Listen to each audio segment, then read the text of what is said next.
اللہ تعالیٰ نے دنیا کو دارالعمل بنایا ہے اور آخرت کو دارالجزا بنایا ہے۔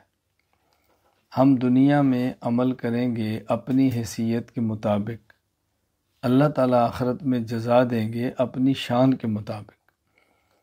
ہماری حیثیت چونکہ محدود ہے تو ہمارا عمل بھی محدود ہے۔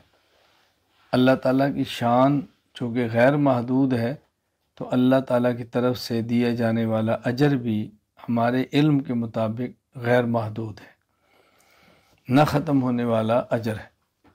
اللہ کے علم کے مطابق تو محدود ہے، ہمارے علم کے مطابق وہ غیر محدود ہے۔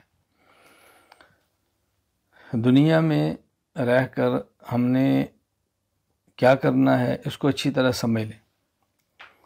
ہماری دنیا بھی بہتر ہو، ہماری موت کے بعد کی زندگی بھی بہتر ہو، ہمیں کیا کرنا چاہیے؟ نمبر 1، ہم اپنے قلوب کو نور ایمان سے منور کریں۔ نمبر 2، اپنے اجسام کو مسنون اعمال سے مزین کریں۔ نمبر 3، اپنی جیوب کو حلال مال سے بھر دیں۔ یہ اچھی طرح میری بات کو سمجھ لیں۔ اپنے دلوں کو نور ایمان سے منور کریں اور اپنے اعمال کو، اپنے اجسام اور جسموں کو، ابدان کو، بدنوں کو مسنون اعمال سے مزین کریں اور اپنی جیب حلال مال سے بھر دیں۔ انشاءاللہ دنیا بھی بہتر ہوگی، انشاءاللہ آخرت بھی بہتر ہوگی۔ قرآن کریم میں ہے کہ جس شخص نے بھی نیک عمل کیا، نیک عمل، فَلَنُحْيِيَنَّهُ حَيَاتًا طَيِّبَةً، ہم دنیا کی زندگی اس کی پاکیزہ کر دیتے، اس کو پاکیزہ زندگی عطا کر دیتے اور آخرت اس کی بہت اچھی بنا دیتے۔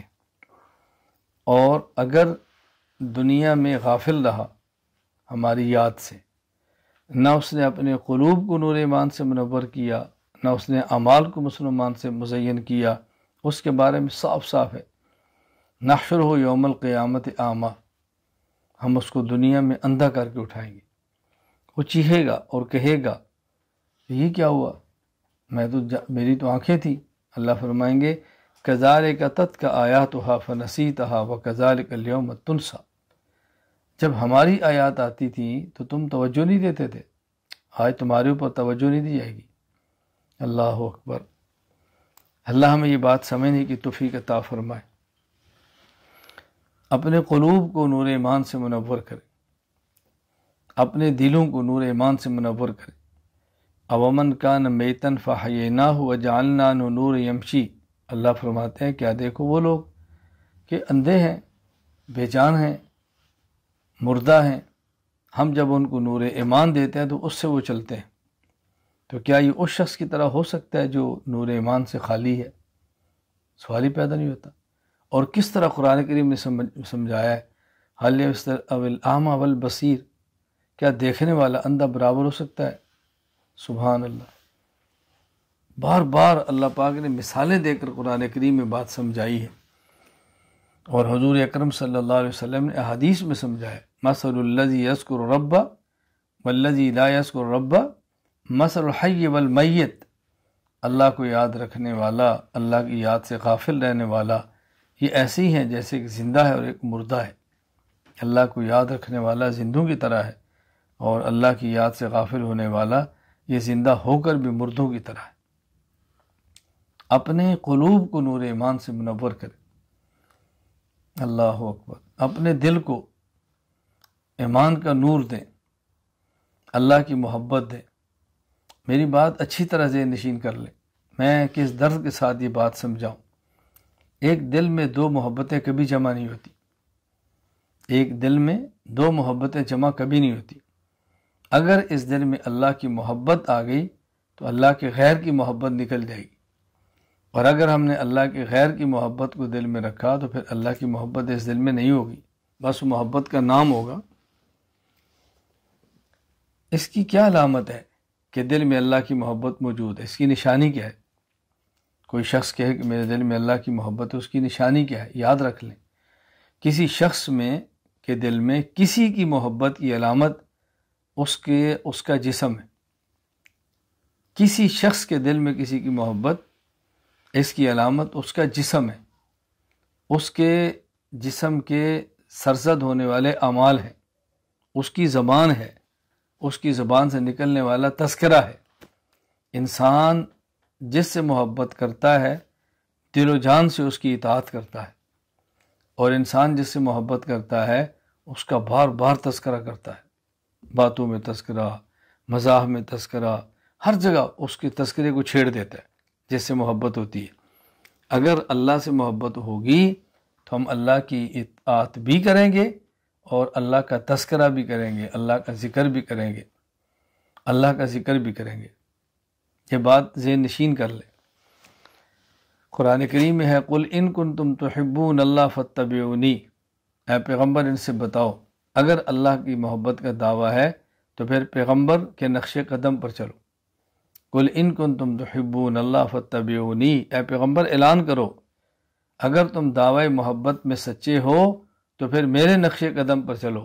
یحببکم اللہ، اللہ تم سے پیار کرے گا، اللہ تم سے محبت کرے گا۔ دعوی محبت میں سچے ہو۔ میں یہاں اس آیت کریمہ کی مزید تفسیر پہ بات نہیں کرتا، یہ ذہن میں رکھ لیں۔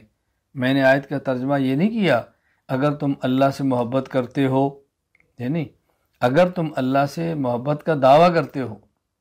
یہ قرآن کریم کا خاص اسلوب اور طرز ہے۔ کبھی قرآن کریم ایک لفظ استعمال کرتا ہے اور اس لفظ کا جو مطلب نظر آ رہا ہوتا ہے وہی مراد ہوتا ہے۔ کبھی قرآن کریم ایک لفظ استعمال کرتا ہے اور اس وقت وہ جو معنی نظر آتا ہے وہ نہیں مراد ہوتا، اس کا دعویٰ مراد ہوتا ہے۔ اور کبھی قرآن کریم ایک لفظ استعمال کرتا ہے اور جو نظر آتا ہے وہ مراد نہیں ہوتا، اس کا ارادہ مراد ہوتا ہے۔ اس کو ہم یوں کہتے ہیں کہ کبھی فعل بول کر نفس فعل مراد ہوتا ہے، کبھی فعل بول کر دعوی فعل مراد ہوتا ہے، اور کبھی فعل بول کر ارادہ فعل مراد ہوتا ہے۔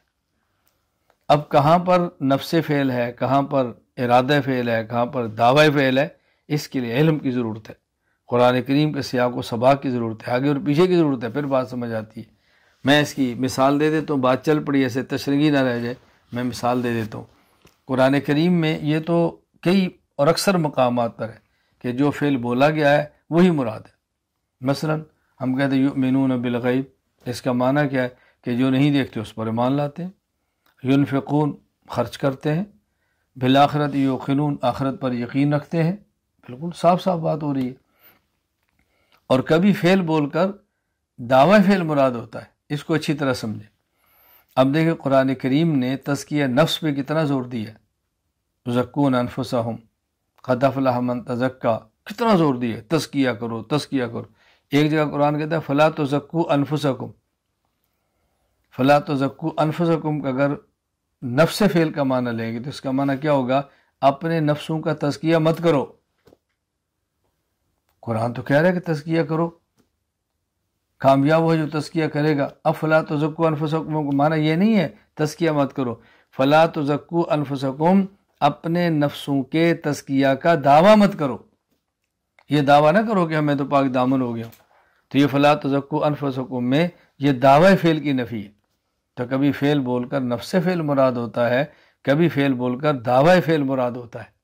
حضرت یوسف علیہ السلام فرمایا تھا نا وما ابرئ نفسی ان النفس لامارۃ بالسوء، وما ابرئ نفسی، کیا معنی تھا، میں اپنے نفس کے بری ہونے کے دعوے نہیں کرتا، ورنہ تو بری تھے۔ یہ کیا معنی کہ یوسف علیہ السلام فرمائے کہ میں اپنی برات کا اعلان نہیں کرتا، وہاں یہ تھا کہ میں دعوی برات کا اعلان نہیں کرتا کہ میں تو بری ہوں، میں تو بڑا پاک، میں یہ دعوے نہیں کرتا۔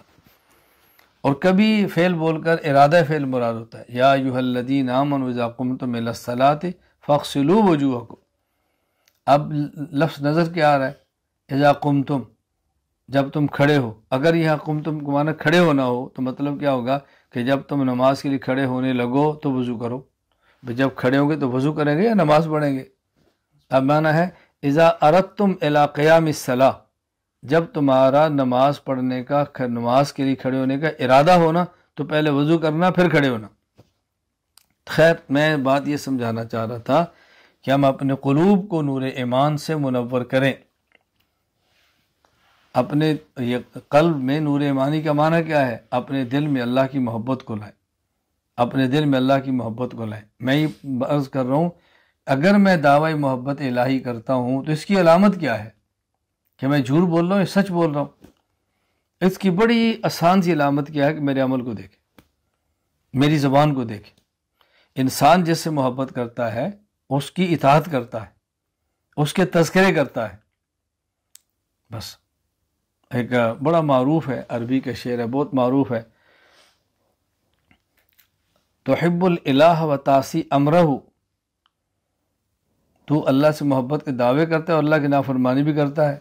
ھذا الامری فی الفعال بدیع، بڑی عجیب سی بات ہے کہ محبت کے دعوے بھی ہیں اور پھر نافرمانی بھی ہے۔